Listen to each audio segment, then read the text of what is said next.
I called it an unfinished vision. And for me, that's exactly what it is. For me, it's like Kosciuszko's unfinished vision for humanity, okay? That people would be free, but not just free, that they would be educated enough to know that their freedom was their responsibility.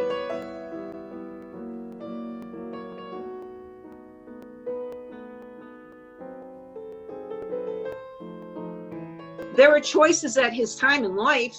What were you going to be if you were an artist? Okay. Probably a portrait painter, church commissions, wealthy people. You needed patron after patron after patron, okay? If you lucked out, you found somebody that kind of kept you, like a king or a noble that had enough money, and you became an artist there. And you could become an engraver, and you could just engrave all the pageantry of that particular person. But you were really in debt completely to that person, your patron, okay? So for me, Kosciuszko's spirit wasn't of that nature. You know, art to him almost was something that was his. Mm-hmm. He didn't want to have to necessarily do things, you know, for other people. So that's why, for me too, these things mean more. How did he survive all those vicissitudes? The American Revolution, the French Revolution, the Polish revolutions, the partition. How did he ferry through all that? You know, it's just, but I think art was a real tangible, I don't know, like an IV or, you know, something that was his support.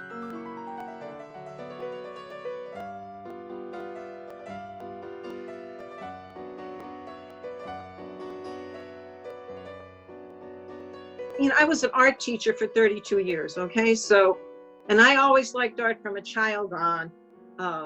So the way he treated art, if you see the skill in his works, the craftsmanship with the drawing that he's capable of, okay? You can see that pretty readily, I think, in the copies that he did, whether they were of a master portrait or if they were of figure drawings, okay, you could see that he has skill.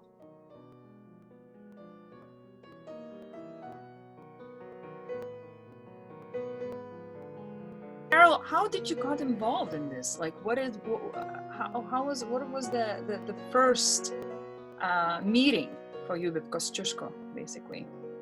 Well, the first touch with Kosciuszko was, of course, history in school. You heard about this, you know, his help as a military engineer, and then also getting involved in Lithuanian history, of course, the Kosciuszko Rebellion in 1794.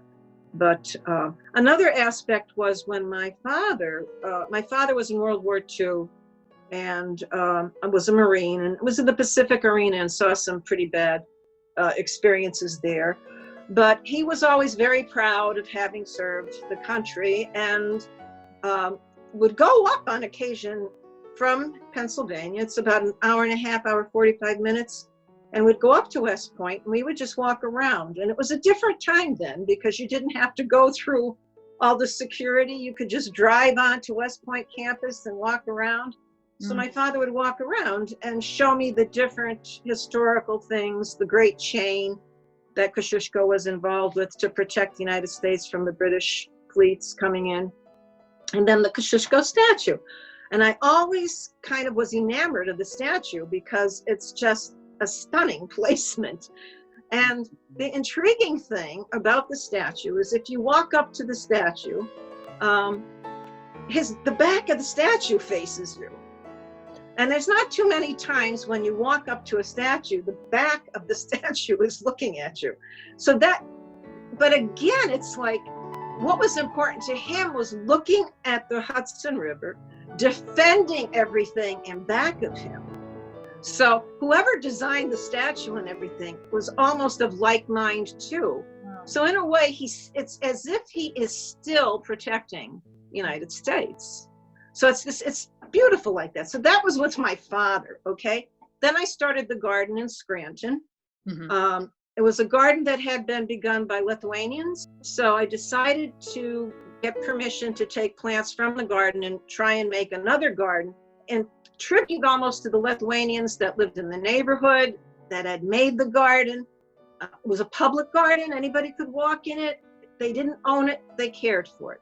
To me, this is like the Lithuanian spirit, and it's reflected in Kosciuszko. It's reflected in the garden.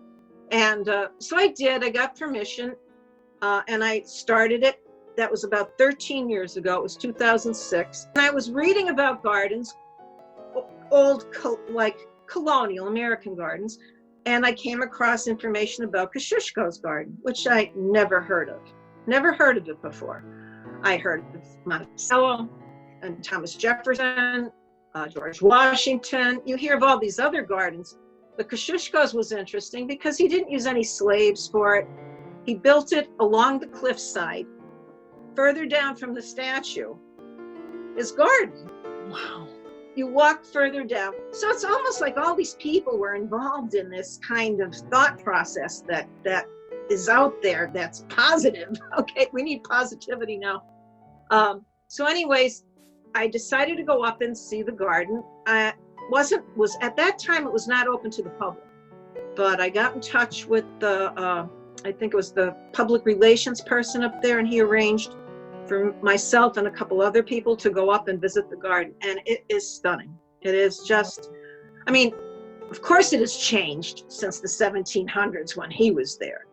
But the fact that it's even still there reflects some kind of power or hope or beauty that is transcendent. When you see some of the drawings of the landscapes, he has almost all of them, I think all of them, yeah, all of them do, have Roman ruins in them. Of course, it was neoclassical times, and that was very in vogue, okay? Everybody that was anybody did that, okay? So he did that, and they would have little characters. But his characters are usually the ordinary people. So it's I love the contrast of these kind of heroic structures and buildings, and then like a herdsman with some cows or some sheep, you know, it's such a contrast. Wow. And people's grandiose visions, okay, which wind up going into, you know, disarray over time anyway, okay? And what really keeps going? The farmer, and look what we're talking about today, meat shortages and everything.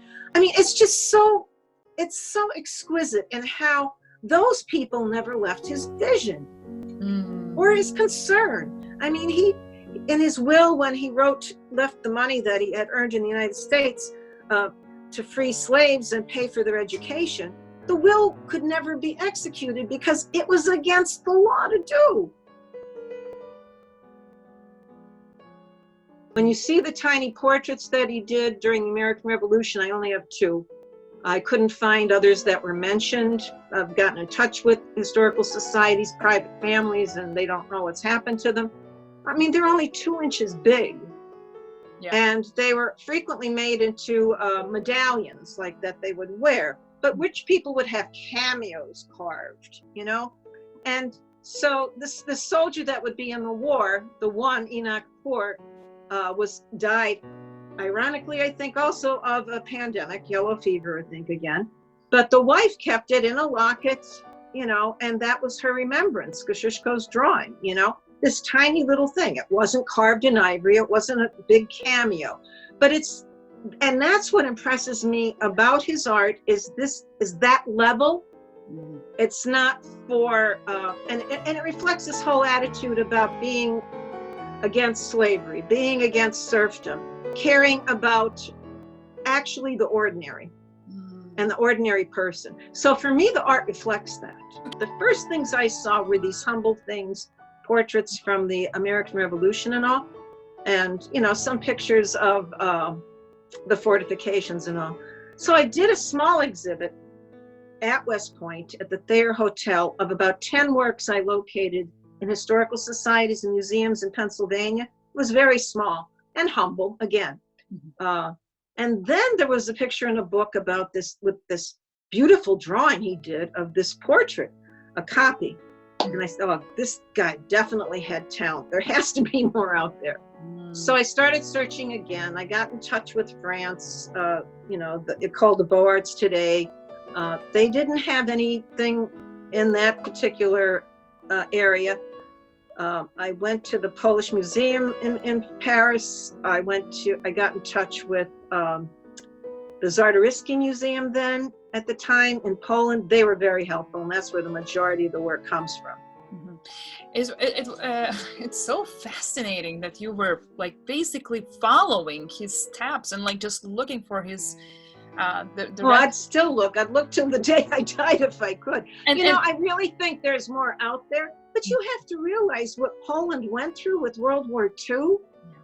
When I first started, people said, you're never going to find anything. World War II, you'll be lucky if you find anything. I suspect, and I've always suspected, he was in prison in Russia for 2 years. And art was one of the things that kept him going while he was there. I suspect there's art there, but I didn't even try. I didn't even try that. But I mean, if people ever wanted to work with me to try and expand the search, I would love that. You just mentioned that he was in the war and the art was basically the only thing who kept him, right? The feeling of sustained him. Exactly. And that's exactly where we are right now. Yes, exactly. Like what I'm saying, it's so odd that we're in this situation where we are locked down. I would be there with the paintings, but we're all in this lockdown. And why are we in this lockdown? Because we don't want to hurt each other. Yeah. It's all for what Kosciuszko fought for his whole life, the common good. Now, I went to Vilnius in 2000, I think it was 2003. Mm-hmm. I think it was 2003, if I'm not mistaken. And I loved it. I did not see the one memorial to Kosciuszko that's in the church there. I'd like to, I've seen pictures of it now. I did go to Europos Parkas, the sculpture park. Have you been? Mm-hmm. Yeah. And that impressed me.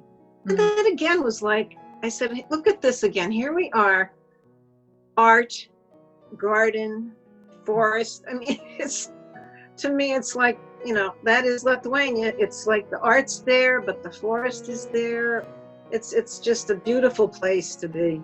It's just the ideal of the Enlightenment to me. When you have people like Voltaire and all these other people, Rousseau and Locke and all these people writing, it was like he didn't just write about equality and freedom and education. He did it. He tried to do it. West Point is up there in part because of his lobbying Jefferson to build a school of engineering in the United States. And he told Jefferson, it cannot be for only the elite. Mm-hmm. It has to be available to everyone. It seems like you still have so much to dig in. Yeah, well, I say that, but I'm getting older. It's getting harder. And a lot of this stuff requires money too. It's not like, you have to buy the files. You have to just even going to the banks to get the drafts to go across to Poland and all. It's just not easy. And it seems to get more complicated all the time, because of money laundering issues and everything. So if you're sending money, wasn't easy. A lot of learning curves on this. I don't have the exact meaning for any of this. Mm-hmm. I think meaning is something you share with each other.